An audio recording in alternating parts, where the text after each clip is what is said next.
All still getting there. I can see 1, 2. The G1 Punter as well. She's putting down better. Think about this.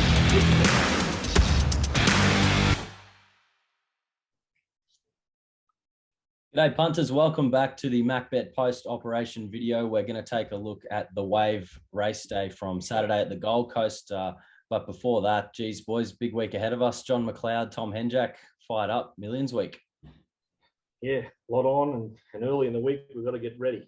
Because late in the week, it's going to be a couple of days of just putting the feet up, but it's but leading into that big day, it's going to be full on.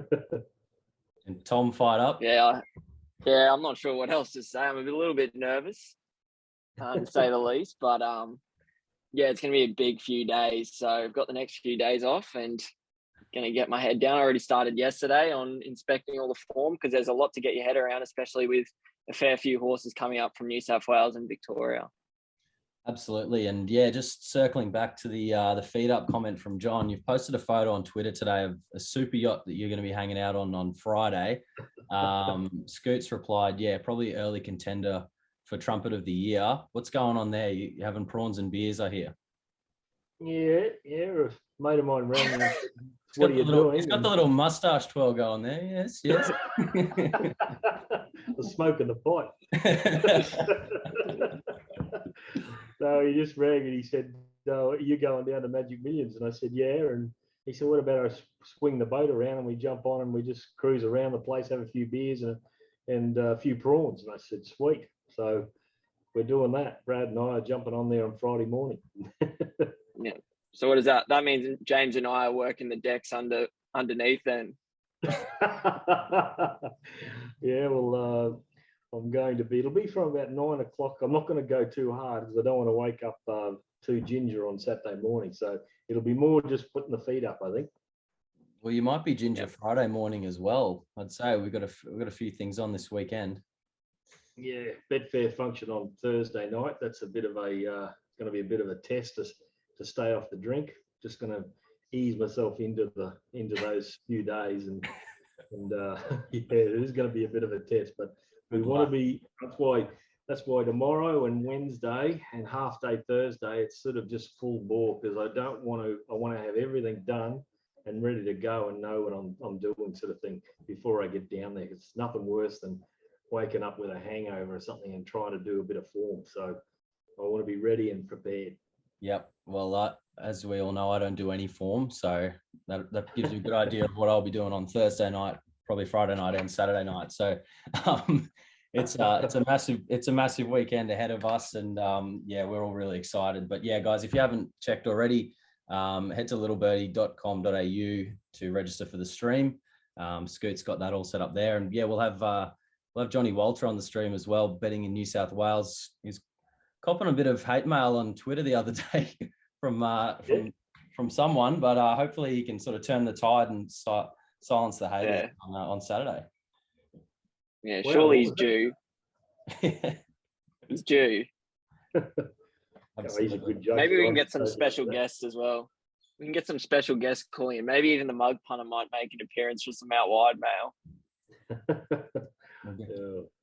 What about hats? He should turn up or just dial in or do something like that. He'll throw the toys out of the bloody basket or the cot. DK was a maybe according to Scoot. I don't know if there's much merit in that, but hopefully he's back. Hopefully the hula girl's back. We won't have the same big schoolies crowd as we did last year, but yeah, very excited and lots to come there. But we actually had a question submission today from Jacob Lurs. He wants to hear what's the losing bet in your lifetime that just lives in your head rent free. I'll let John go first. What's the sickest bet? Mine's the easiest one, and it's one of your uncle's horses as well. We had a horse called Hell for Leather that we thought was a really good thing first starting a race at Ipswich, and I think we backed it from this be probably this is Adebisi's mother. So it's that while, that long ago. She died only a couple of years ago. She would have been about 18. So what's that? I don't know. Back in 2005, maybe around that time, 2006. And I think we backed it from about $5 into about threes on. And it ran about a really good second last. And it just couldn't pick its feet up. So we were all just chin on the ground and dragging our feet and couldn't believe it, just shaking our heads. And so the next week we didn't really even know. And our trainer sort of threw it in at Toowoomba. He sort of threw it in there straight away the next week. And he was in one of the early races, and we didn't really even know it was in. And then a couple of blokes rang around and said the horse is in. And we said, oh, we don't really want to know. Don't want to know. And so the horse, we were sitting around actually. In those days, Sky crossed over to Toowoomba. Possibly they might show it. In other races, they might not, or they might even show the last 200. So I'm sort of sitting there just waiting to watch the thing. And then I started getting these phone calls, and one of them was Basil Nolan, he bred the horse, and said, oh, congratulations. And I said, what's happened? And he said, the horse just won. And I said, oh, you're kidding. I'm sitting here in front of Sky waiting for it to run. And he said, oh, God, I said, oh, well, it's got the money, and I'll let you be. And then another bloke, the bloke who actually I'm going on the boat with, he was in the horse as well. I'm guessing he's backed it. No, he hasn't backed it. A mate of ours, Dodge, he went and had 5 each way or something like that on the horse. And he came in to tell Brett he owned a pub up the coast, and he came in to tell him. And he looked at him and he was white. And Brett said, what's happened? And he said, oh, the horse has just won. And Brett's just gone off his tree, and he looked at him. He said, that's not the worst of it. And he said, well, what's the worst? And he said it paid $110. So it was a nice, sickening weekend. Your uncle actually had about 200 each way, or something like that on it, with one of the corporates. And he thought he had, killed them. And they come back and put a limit of something like $10 as a maximum profit. So it was a complete and utter just debacle. Every which way you turned, you kept on getting hammered. And as it turned out, as I said, Adebisi, she threw Adebisi. And I remember going down to the sales, to Magic Million sales, and Brian Wakefield, he's a really good trainer, Brian. He's just doesn't have a lot of horses, but he's got a good idea. And we sort of thought Adebisi may have been blind in one eye, and it was just it was 50-50 call.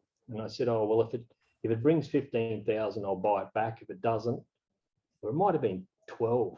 I can't remember. It was 12 or 15,000 that I was going to buy it back. And it actually brought 500 over what I said. So we sold it. So, and then there's another story to it. I was on the rails at that time, and when it's first starting to race out of BC, the owner of it came along the rails and just went to all of us and said to win 10, to win 10, to win 10, went right along. And one of the bookies there, Bruce Myers, came over and he said, oh, John, that's your horse. And I said, what horse? And Dad was on the rails at the time. And I looked it up and I said, it's out of Hell for Leather. And I thought, oh God, I said, if this wins, this is the complete biggest mock horse of all times. Sure enough, it got the cash. So I actually did my money on a horse that I was going to buy back. I did a plenty on it. I was going to buy it back. I think it earned about 700 or 800,000 in 2005 or whatever it was. It won a Group 3 and all this sort of stuff. So I'll leave it at that as being the worst hunting story. Yeah. That's a bad beat. You can't top that, Tom, can you? No. Yeah, I know. I was about to say, I think we should just end the segment there, because I don't think there's nothing that I could possibly say that can top that story. It's a tough act to follow. Oh God. Yeah, it's a tough act to follow. Not even going to bother. No. No, I don't think so. I feel like You- I'm flustered in a hot sweat sort of thing, just even Thinking about it. Yeah. All right, Jacob. Well, yeah, no story from Tom, but you probably get 2.5 stories out of John there. So well worth your while for the question there. All right, let's just quickly take a look at last week. Results wise, we ended up all right. We ended up 23% in front for January. We're up about 9 units. We had a bit of an unlucky sort of week, I reckon. We end up losing 0.1 units, so about square. But yeah, tough couple of meetings. Sunday was a bit of a strip out. Saturday was up and down. What'd you make of the week, guys? Yes, yesterday was a bit disappointing, and Saturday was definitely tough. They were miserable conditions, and they were just tricky tracks to bet on. So we didn't do a lot of damage, so it's all right. And the weather looks good this week, so we're going to be back on dry, fast decks, it looks like, which is exciting, especially going back to Doomben. It's such a good track to bet at. We had a great day there last Wednesday, I think. Yeah, it's going to be interesting. I think Brodie and Brad held the team together last Saturday at Ipswich. I think they found a few winners there, and I think Tom, you found a winner at the Gold Coast that sort of just kept us in line, or kept us about even, more or less. And but we've just got to do better than that. I've got to pick my game up, and I think Racecourse Road, I think it went pretty good at the coast. He sort of, he sort of let the winner get away from it. And they didn't go that fast in front, and he held the rest of them, but the winner just streeted him. He just pinched a brake on him, held him, and kept going. We had it fairly short in the market as well. I could have actually backed both of them, but I didn't. I was thinking this track's getting worse and worse, and I wanted to put the hands in the air. So anyway, we live and learn. And Gold Coast track on Saturday, did it play how we expected? Did it change throughout the day? And what's the go this Saturday? We didn't send out a lot of units in the morning, and I think I sent out limited units from the yard. It was definitely a lot heavier in testing than what we initially anticipated, and yeah, I think we probably handled it okay. We definitely didn't stake as high as what we usually would on other metropolitan meetings, that's for sure. Yeah, the track played definitely heavier. It's surprising on our figures that it even looks like it, that right down the middle or even further out looks pretty good. But if you have a good look at it, I don't think that 5 lane or even 4 lane isn't that bad. So it's an interesting track, and it's sort of something that we're going to have to keep an eye on. But I think it was fairly even from that 3 lane out. I don't think there was too much of a problem with it, but I'm going to have to really have a good look at that again, because that's what our figures are saying. All right, diving into this Gold Coast meeting from Saturday. First race was a 1,200 metre race won by Starman. Tom, this one was yours. Yep, they always look to be good speed on paper, with Top Bird coming across from the wide gate with Shah Jaya and Frosty Mango. Frosty Mango's had to do a fair bit of work again. Manhood was your $2 favourite. It settles in that second or third pair. As you can see, never really travelled for mine. It looked a lovely type in the yard, but Ben Thompson's just having to urge him along the entire way. For me, that says that's a bit of his colt in him coming out. He's turned it up a bit, hasn't really showed up, especially off that dominant 1,100 Gold Coast maiden win first up. Your eventual winner sat outside him in Starman. He was coming back in distance off a Sydney run. He was gelded at the start of this preparation and put in a really nice run there at Rose Hill over 1,200. Then went up to a slow run race, 1,400 at Randwick, and he just got a bit too keen being exposed throughout the race there. Waller's travelled him up here, back in distance in a fast run race. Nash has got him to settled, and as you can see, it's a pretty dominant win again. He's put them to the sword with ease. I'm not really sure what to say about the race here. Like, you could be a little bit forgiving for Frosty Mango for working really hard early, but she's hardly beat Not Another there, the Kendrick runner in the purple who was cast 3 deep throughout, and he wasn't even going away from it at the end. So I guess it's winner only for me. Starman goes to the 3-year-old guineas this weekend. So it'll be interesting to see where he ends up in the market, but the rest of them, not really sure. Manhood, I'd be saying the nuts would be coming off pretty soon, given the way he travelled in the run. Frosty Mango, probably have to see it again. But I mean, the track was that heavy. A lot of the jocks were saying that it was like glue out there, given all the rain throughout the week. And then it was drying there on Saturday for most of the part. So I guess it's hard to be critical of too many performances, I'm thinking. But yeah, there was a long tail here. How did Manhood look, Tom? Manhood looked like a big, kind of leggy, well put together horse, probably looking for further. It was definitely the best type in the yard, but was he sweating? And he was well behaved as well. No, he didn't sweat up at all. It was really muggy conditions there, so you had to be forgiving for any that really did sweat up. But yeah, he was really well behaved beforehand, I thought. So it was very interesting that he didn't travel throughout at any stage of the race. It's interesting because that first day when he won at the Gold Coast, he was really sweating freely. And, it's just something to take into account. Why was he sweating so freely and went so good? And then all of a sudden he's looked all right and handled the muggy weather and hasn't sweated at all. It's a bit of a turnaround in condition in the yard. So just something to think about next time. Yeah, I guess post-race as well, like the market's really come for him. Like he started $2 off a Gold Coast maiden. I know off our sheets after the prices, we had Starman and Frosty Mango pretty short. I definitely could have pulled the trigger there in hindsight. I was just banking on whether Starman would settle, and I guess the fast tempo allowed him to do that. All right, moving on to race 2 here at the Gold Coast, another 1,200 metre race. This one was won by Sir Rocket, the $1.45 hot pot. John, I'll let you take this one. Yeah, this was, if the track was, dry or a good 4 to soft 5, I would have probably said he deserves to start the $1.50 what he did. But it was just a little bit of a question mark whether he's going to handle the track. It's pretty wet. The breed, I think, weren't that crash hot on it. What's it by? It's by Smart Missile, who are, they're just under well, they go a little bit backwards on the wet. So that was just that question mark, and to rush into the $1.50, it was just a big call, for me to do. But he's always going to be hard to beat. He's got a bit of quality about him. He ran good sectionals the other day. It was sort of like this race was, just a perfect setup for him. I don't know how he actually got into this sort of a country race. He's got a bit of quality about him when he's right. And he showed it here. He ran away from the second horse, went really good, Star O'Reilly.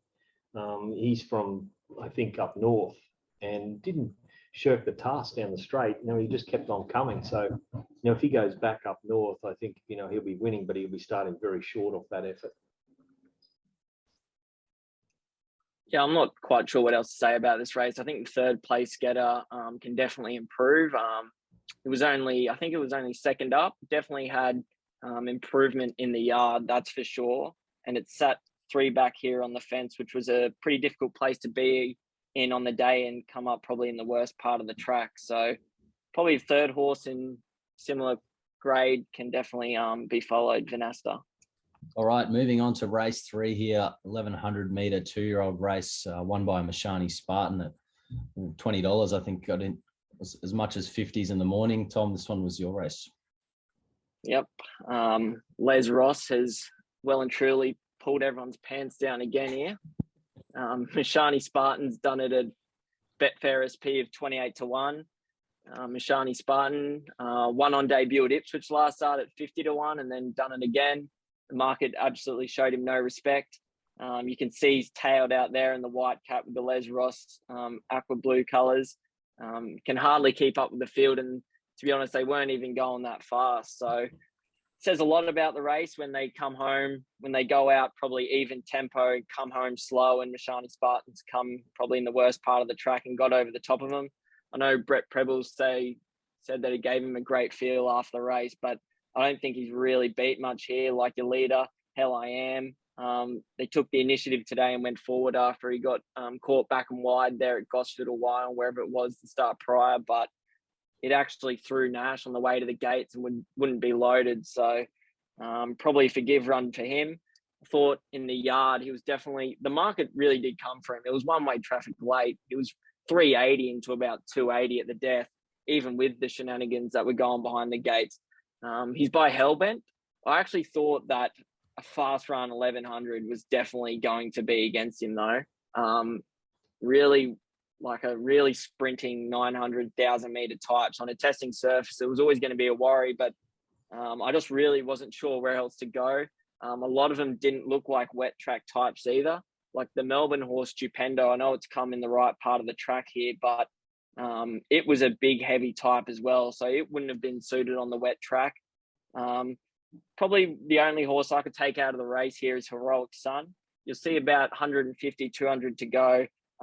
He goes for a run between Swiss Exile and Stupendo and gets absolutely poleaxed and still hits the line okay. I know none of them have really hit the line, but he's probably a horse that could be followed if you had to any out of the race. But for me, it's a pretty weak 2-year-old race again. And I think the times suggested, the fillies definitely have an advantage over the colts from what we've seen so far.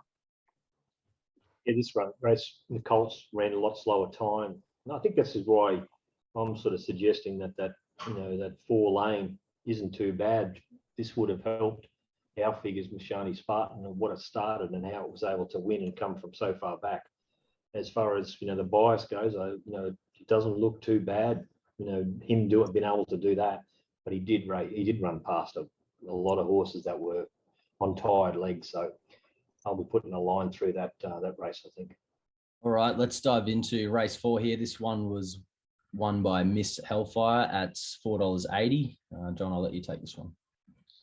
Yeah, this is a horse that I thought had a decent chance in the morning, just because he was coming out of a Wyong race where the fence wasn't much good, and he switched back onto the inside part of the track, and he fought on quite well. The winner came from second last and ran right down the outside, and he came out and ran second at Doomben the other day, but short odds. But there was no money for him here, and I think, Tom, you were sort of saying he's a bit of a plain type in the yard, so it sort of it just made me just sort of drop off the race. I think Stroll and Honeypot have gone really good. Those two horses are horses to follow, especially Stroll. A lot. I just like the way it's gone. It's sort of I think it'll get over a lot further than this. He's probably going to be a 1,400 miler, next year. So he's the horse to follow. I think, as I said, I think he went good. Exo Lady, she didn't do, or wasn't given that much of a chance just because of the way the race was run. But I think the type of horse it is, she's a little chunk of a horse, and I don't think this track would have really suited her. So you probably could forgive her, but I think she's going for a spell. Yeah, completely agree. The two that I probably want to be with in the future is definitely Stroll and Honeypot. Definitely getting on. If they were in the Magic Millions going onto a dry track, those were the two that I would definitely want to be with. But I don't think they're going to get a start. Perfect Mission, yeah, and Miss Hellfire. Those were your two on-pace horses that just kept kicking, and they've run time. So it's always going to be hard for those back markers to get past them. They were definitely the wet types from the yard. And the other two I mentioned, they were probably looking for a dry track. Mcleod's probably done a fairly good job here as well. She sat 3 wide and then had to take a sit, kind of 3 pairs back, still working on a fast tempo and only been beaten 5 lengths. So, yeah, there's a lot of credit runs here and some really nice fillies for the future. All right, looking at race 5 at the Gold Coast 1,300 metre race, we had a half unit on Lady of Luxury on the early sheets at $3.90. And then Tom topped up with another half unit from the yard around the $3.60 mark on BSP, if my memory serves me correctly. But yeah, let's jump into the race. Yeah, this was the race I was looking forward to the most on the day. In the early markets, you had She Can Sing and Boom Nova as your favourites. And then you had Fall on a Star in the market as well. There was always going to be good speed on paper with She Can Sing with the blinkers going on for the first time. The wide gate first up at 1,300 is always going to be a big risk, especially stepping up in class for the first time. So you're always kind of happy to take that on. Boom Nova was coming out of a really strong rating Class 3, but it was always hard to get it this short on our ratings and on the type of tempo. It was never going to get an easy lead. And Fall on a Star was coming off a really firm, well, no, it wasn't a firm Ipswich track, but it beat up absolutely nothing there. And you had to take $5 in a big rising class. That kind of just left Lady of Luxury. She was always going to get a long way back in the field, but she had a big class edge over these. And the big question was whether she could run a sectional on this type of track. Eventually, when I saw her in the yard, to my eye, she was definitely going to handle a wet track. So I was happy to only have another half unit on because it was still tough for horses to come from the back and run good sectionals home. She just oozes class, this filly. I mean, go back and watch her runs in Sydney. On the data, she always runs good sectionals home, but she just always seems to cope with the pressure every time she goes up in class. She travels really nicely on the bridle. Whenever the jockey asks her to go, she always puts in 110%. I was feeling a bit sick at one stage because I was happy to risk Lady Banff. We had her pretty short on the ratings, especially coming up from Sydney, and I think she was second or third up, definitely ready to win a race, had the right jockey on, was always going to get the right run in that second pair coming to the best part of the track. Luckily enough, I don't think she's really a wet track type. So I think she got a little bit tired there. And thankfully for us, Lady of Luxury was able to scoot up the inside for Willow and get the job done. Yeah, she's definitely a horse to follow for mine. On our sectionals, on Shane Baker's sectionals, they've gone really good. They haven't gone that fast and really hit the line. We haven't got them going or getting to the line as fast as he has it, but we've got it good. And for her to sort of half get checked and push back and then to pick up on this type of track and give them start and run the sectional, I don't know what she's ran. I know Shane's got it going 7.22 lengths faster for the last 200 in this class.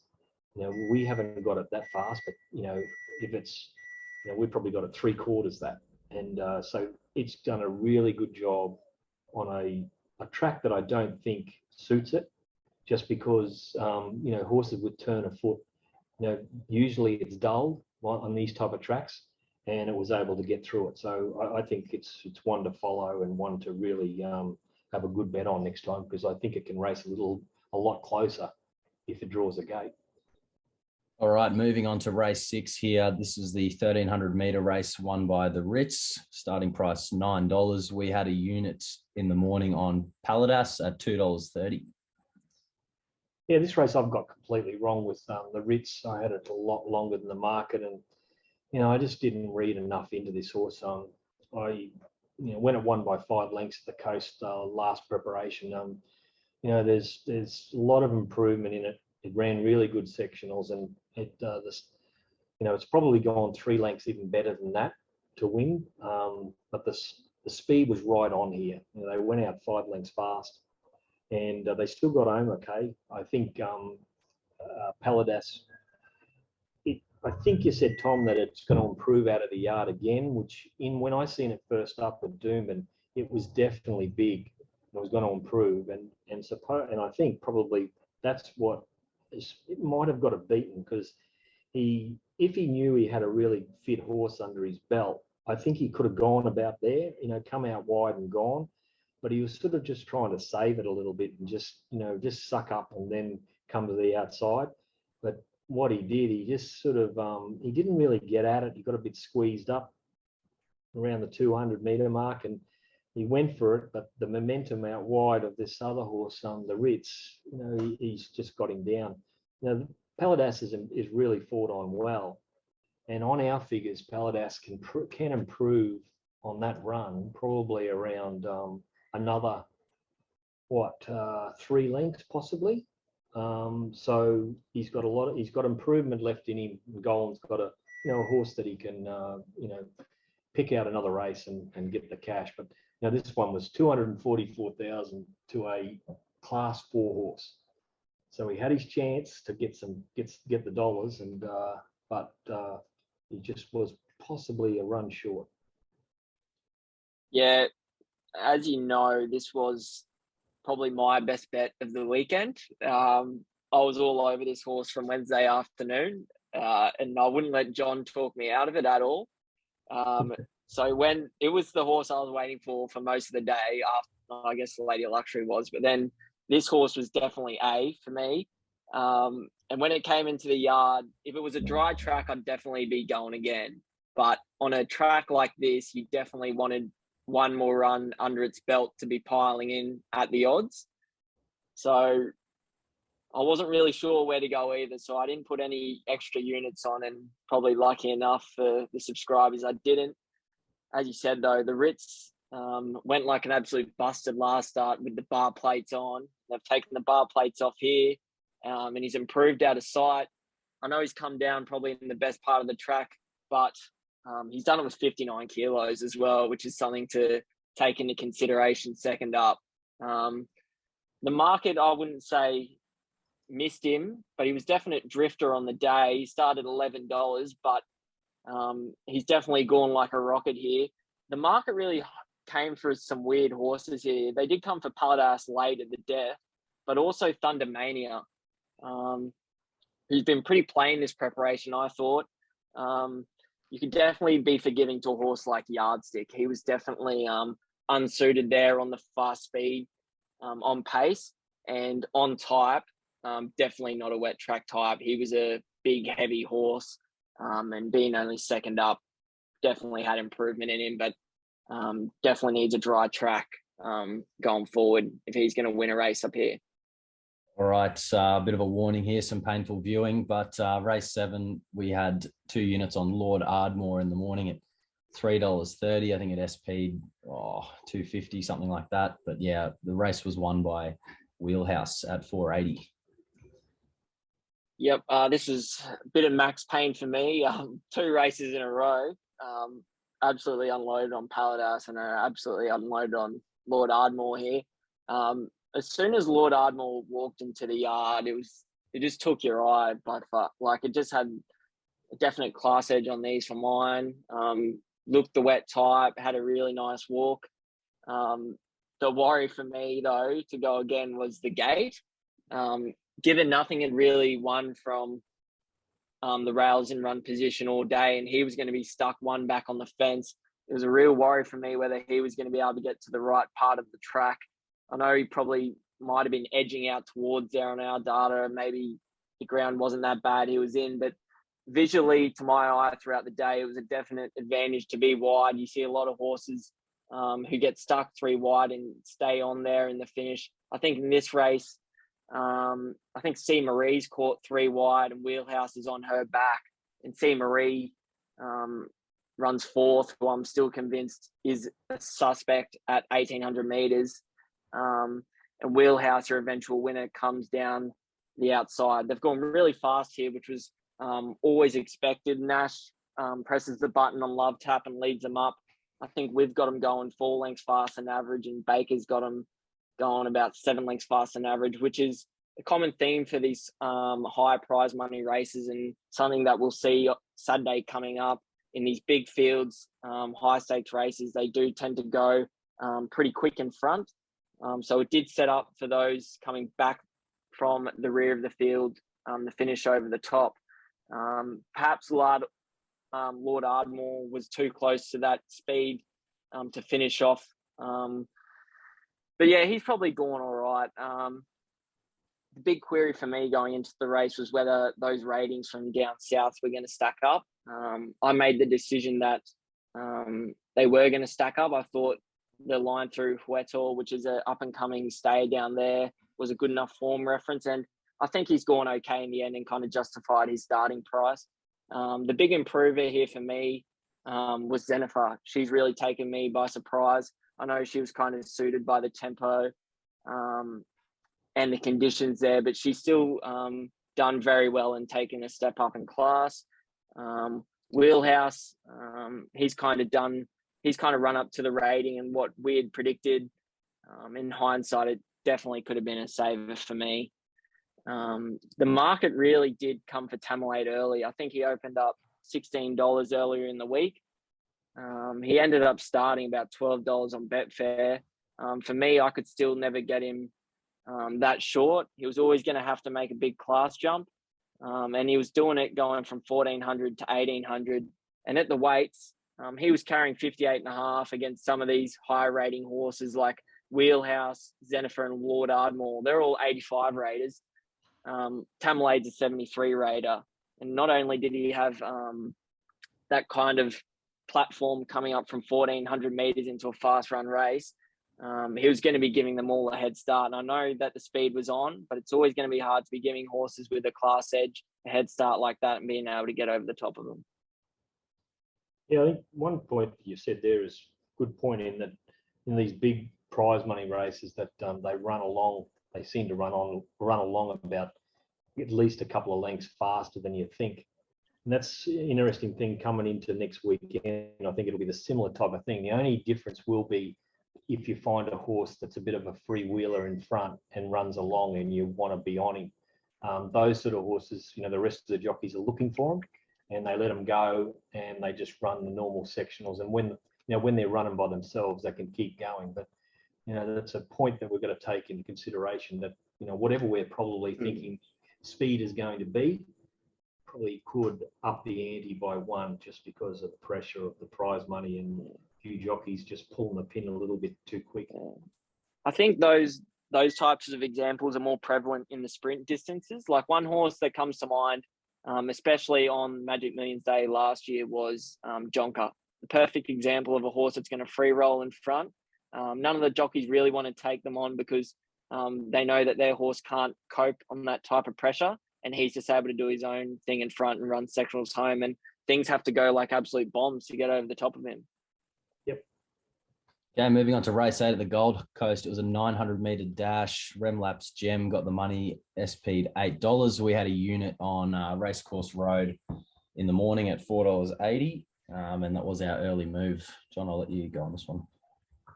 Yeah, this was a race that I jumped out of really just because I was on Racecourse Road and I was happy with it.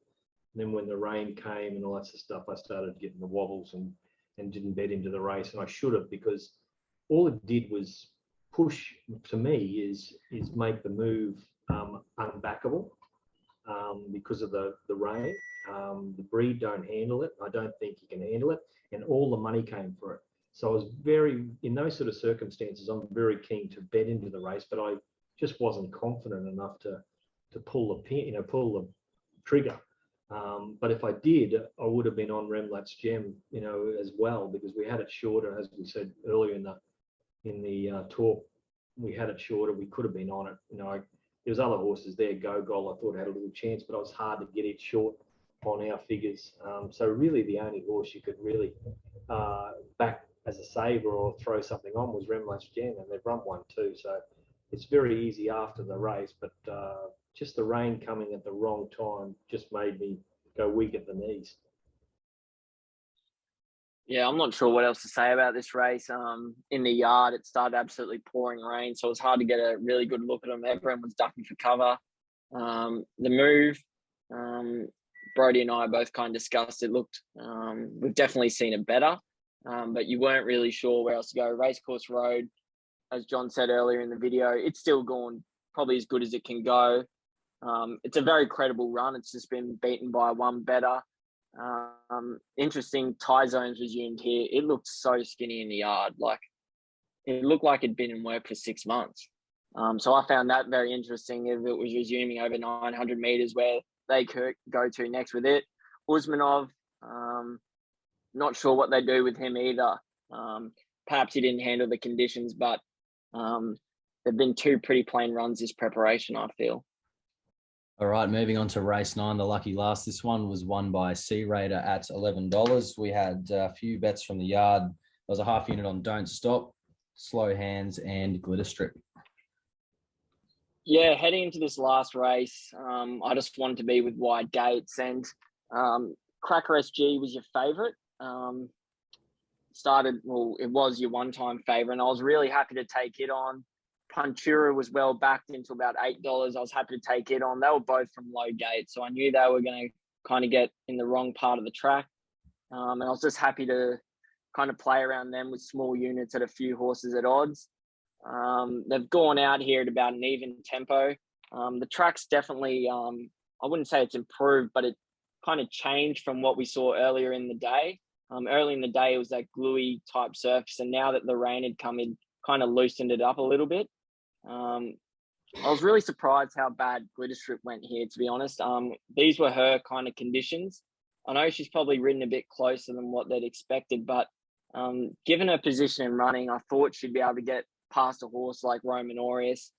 You've got a horse here, Never No More, who resumed first up at 140 to 1. It's in the OTI colours there, the blue, the yellow, and the white cap. It's finished off in the best track and gone better than anything else to the line. Mass Destruction was another one I was happy to take on. So I was a bit disappointed I wasn't able to find the winner. I'd taken such a large set against those in the market, but just couldn't find. Well, I guess I could have found C Raider. I kind of changed the type of map we were using from a run-on track from a on-pace track to a run-on track. And if I'd kept it at what we'd done all day, I'm definitely having units on C Raider, but it's easy to say in hindsight. What can you say about Roman Aureus? He's led here under his own steam and somehow found a way to lose another race. Slow Hands was one I had half unit on. I think he was a bit unlucky. He got caught behind Punter, who was going nowhere, kind of had to check off heels and go back to the inferior ground. But I mean, in saying that, that's what you get with a horse like Slow Hands on a tight turning circuit like this. They're always going to find bad luck, I guess, and put my faith in Brad Stewart to find luck at the right time, and he just wasn't able to get the job done. Yeah, the only thing I thought about this race was just Aidan Thompson just pushing the button too early. You know, he was there, he's just, cruising along. He's on a horse that, he's got a short, sharp sprint, from what I know of the horse. He can go, and then all of a sudden he just whacks away, and he sprinted away from him. He looked the winner. He just waited. If he waited another 50 metres or something like that, he gets home. So but he's only a apprentice young jockey, and he just made a little error there. I think he just went for home a bit too early. Like you can see him going before the corner more or less. He just sort of just slowed up, or kept the pace at a slow level. It was, and all he did was just go and make it easier for these horses to run over him. So anyway, that's about all. I don't think much of these horses. I don't think they went much good. The times don't suggest that they've gone much good at all. All right, that concludes our post-op analysis of the Gold Coast from Saturday. Massive week ahead for us. We've got Magic Millions Day on Saturday, of course. And yeah, as always, guys, head to macbet.com.au for all our information. Send me a message on @MacBetTips on Twitter, or you can get my phone number on the website there. If you've got any queries at all, just hit me up. I'm always reachable, so happy to answer any questions there. But that's about all the dribble from me, boys. Anything else from you two? See you giggling at me talking. Oh, well, is that open for? Are you just talking MacBet tips or MacBet queries, or is that open to ladies, men, whatever floats your boat? I didn't specify. It's just open, mate. It's open. They're just open. Okay.